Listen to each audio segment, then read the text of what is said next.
आज संकल्प करून जा, जेव्हा मला वेळ भेटेल, जेव्हा मी निंदन खुरपण घरातली कपडे धुणं असेल, भांडे घासणं असेल, स्वयंपाक करत असेल, तेव्हा देवाचं नामस्मरण करायचं. हे बा तुम्हाला असं वाटतं ना सगळ्या तुमच्या घरातील सगळ्यांची बुद्धी सात्विक व्हावी, असं वाटतं ना प्रत्येकाला, कोणाचे भांडण व्हावं नाही, सगळ्यांची बुद्धी चांगली राहावी, सगळ्यांनी चांगलं राहावं. तर तुम्ही एकच काम करत जा, स्वयंपाक बनवताना कधी भांडणं करत जाऊ नका.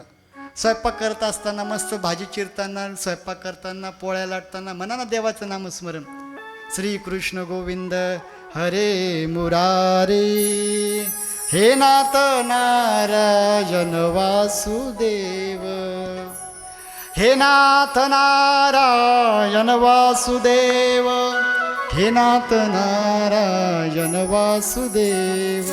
हा भागवतातला महामंत्र आहे. हा जर तुम्ही स्वयंपाकाच्या वेळेस केला ना, त्याचं नामस्मरण केलं ना, आणि त्याचा नैवेद्य माझ्या देवाला दाखवायचा, आणि तो नैवेद्य दाखवल्यानंतर सगळ्यांना जेवू घाला.